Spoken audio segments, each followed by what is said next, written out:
You are listening to Processing Trauma Out Loud, conversations about trauma and healing from two women who are doing the work. Hey everyone, this is Kandace and Sher with Processing Trauma Out Loud. So good to be back, Sher, to do another episode on what we've called a series, A War on Shame. We're naming it that because shame blocks love, and we want to war against anything that's going to block love coming into our lives and our ability to love others well. And last week we looked at what does shame feel like in the body? And we named some things and had a little discussion around that. But today what we want to do is we're going to give some specific examples of, okay, now that we know what shame feels like and we've slowed down and we're like, oh yeah, this is shame. This is my shame part. What do we do from there? Like, how do we engage that shame in a way that sets us free? And so you were sharing a little bit before we pressed record about actually a pretty recent experience that you had. And I'm just want to invite you to share that with our listeners and where you're at with today. It's, and it's true that we're talking about shame. I mean, it's current. We're still dealing with shame. Like, we've done a lot of work and we're still dealing with shame. Shame goes deep. We want to really say that out loud. I said this last week. I don't know anyone that hasn't had to do major work and ongoing work around shame. And just something that happened for me pretty recently, like I'm going to say maybe 2 months ago or so. And you were there, Kandace. We were with a group of women, and the question came to me, Sher, what is it like for you to begin recognizing that you have a lot of anger? You're an angry woman. And whoa, the shame. It was like a boatload of shame. Just, I erupted. I felt that much shame. It was, you saw my reaction.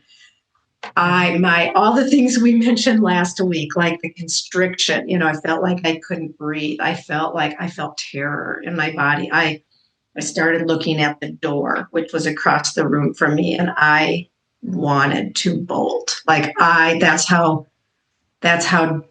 deep that shame struck me, because I grew up in a home where anger was abusive and it was hurtful, and where the accusation came to me, if I did express anger, I was immediately shamed with the message, you are that horrible, angry person. Just like your dad. I'll say that. It was, my dad was very angry. And so my mom would say, you are just like your dad, which was, we were trying so hard always to not cause anger, so then to be accused. And so in this moment in the retreat, when that question came to me, all of the shame of a lifetime just, I felt it in my body, and everybody could see it. And I named it. I didn't name shame, but I just said, is this a setup? Because if this is a setup, I'm out of here. And I was invited to look at each woman one by one, and being able to see the face of love in that moment. Mm-hmm. It was agonizing to turn and look. Mm-hmm. And when I looked and I saw love and care, and it was like everything started to go into slow motion. And I was able to begin to receive. Each woman said, I love you. I care about you. I've got you. And I was able to let it in very slowly. And it began to dismantle these feelings that I had. And it enabled me then to have a conversation in front of the group, with the group, about, what does it feel like that I have anger, that I feel anger? that I express anger at something that I have felt my whole life, that it's so bad that I have to work very, very hard to not let that ever be. Yeah. Oh, Cher, I have so much going on in my heart right now because I was there, and a couple things I feel like I need to get out. And we may need to talk about this later because I'm just remembering this so keenly now. But tangible presence of love. It Yeah. was thick. Yeah. Like it was weightier than the weight of shame. Yeah. Love is the only thing weightier than the weight of shame. And I saw with my own eyes and felt in my own body that love came into that room through bodies, through eyes, through words. And I want to hear the rest of the story. Well, it's been ongoing for me. I think it's. But in that moment, What are you referring to? I'm trying to. I'm just curious because you're constricted, your heart's racing, you want to look away, there's agony. There were 9 other women, there were 10 of us. So there were 9 other women that embodied love for you. Yeah. I mean, going after the little girl and going after the big girl. Yeah. Yeah. Tell me what happened. Yeah. Well, I started, I will say, I looked at the first person, and there was just a couple of seconds of gaze. And then I went to the second person, and then I turned to Patria, our leader, and I said, I need words. So I turned back to the first person again, and the gaze was held. I will say that. Like, I can still remember the held gaze. And she said, I love you. Mm-hmm. And the second woman, the gaze was held, and I love you. And I could start to feel my heart rate slow down. I could start to notice that I could breathe. Mm-hmm. And one by one, we went around the room, and every single person, just one phrase, I love you, or I've got you, or I'm holding you. And by the time we made it around the room, I was present again. I was stable, and we were able to continue the conversation and go deeper. And I was able to hear ways that my anger is seen, ways that, and I received even affirmation. And so, yeah, it was a powerful experience that was very embodied, because the sense of shame, I felt it in my body, significant, major. And then the love that I was met with, I felt it in my body. The way that my body began to respond to the love and the care and the kindness. A profound moment I will never forget. So this is what's called a corrective experience, emotionally corrective experience. It's repair. It's not the people that harmed you, but it is that we were the people that came in and showed that little girl. Yeah. Even when you're angry, you are loved. Yeah. And I want to say, Cher, for you, especially when you're angry, because anger was shut down for you. Yeah. And so we actually have to invite you to your anger. Yeah. Right? I need to be invited to my stillness. I can do that. And you do. And you do. Yeah. And so, this is why the particularities of stories matter. We all know that we have to invite you to your anger and hold it with so much love. Yeah. Because, Cher, if you're angry, it's because of an injustice, Yeah. It's because you're fighting for love. It's you're fighting for those that you love. It's for you're fighting for your own dignity. Yeah. Like your anger is good and pure and holy and is going to make your life better and the world better. And it's risky. Yeah. Yeah. And just hearing you say this, Candace, it's like it's affirmation.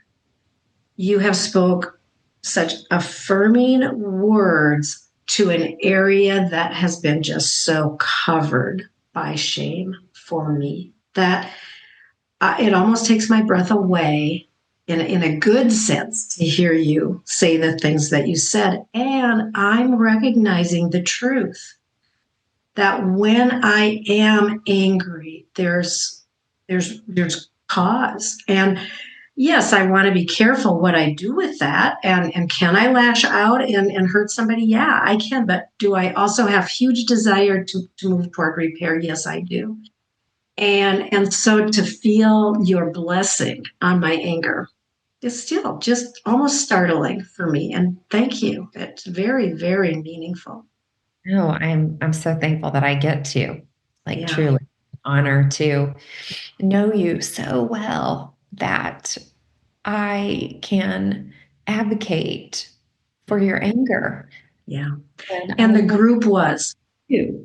Yeah, yeah, and the group was. I mean, it was very provocative. It really provoked, and it provoked this reaction. But then that where we and where I was able to go in that setting has been remarkable for me. I want to take a few more minutes and we'll do another episode Okay. with my story because I actually want to ask you a few more questions.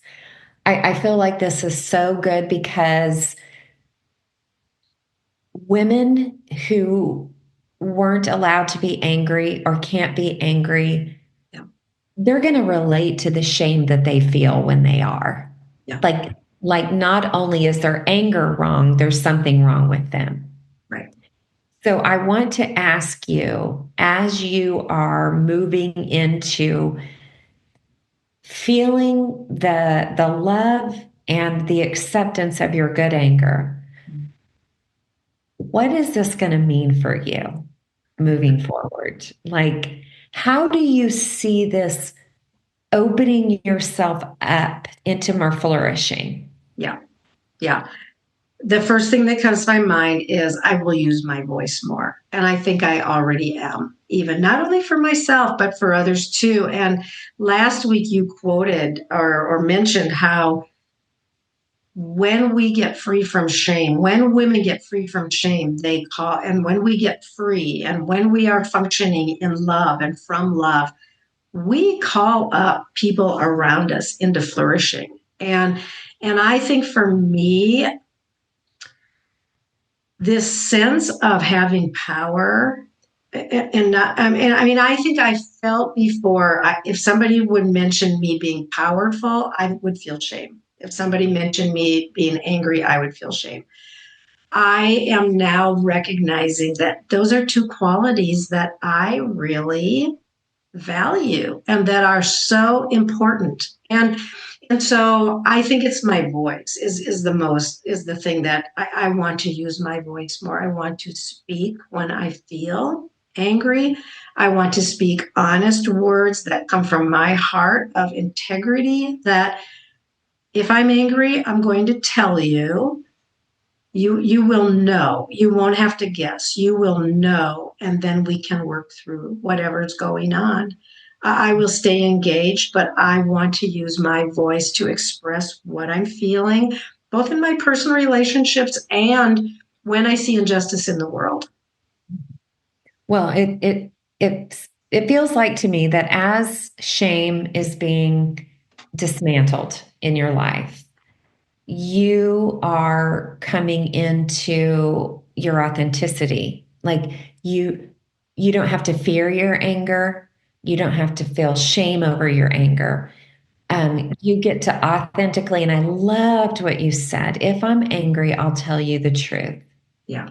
How many of us know that someone is angry at us, but because they can't use their voice or don't use their voice, Yeah. they won't be honest that they're angry with us, which leaves us in a lot of confusion Yeah.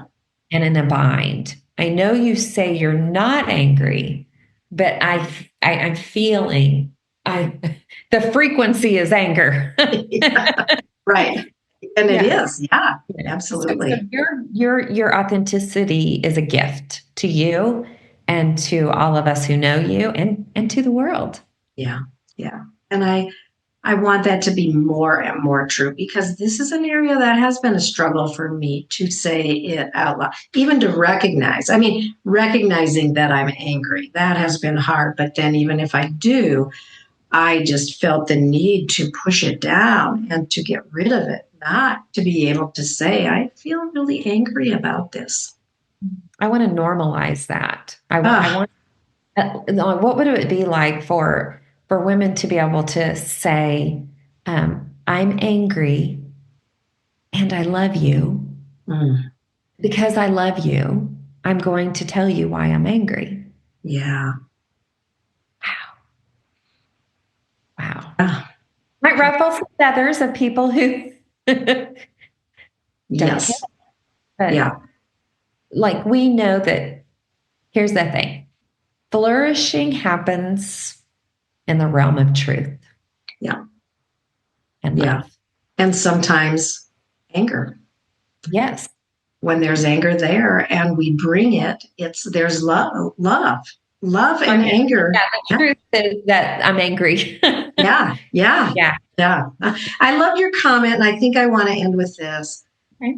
Let's normalize that we feel anger. Let's normalize that we can say it. Let's normalize that that might cause disruption. Most likely it will. And let's normalize that we can work toward repair Yeah.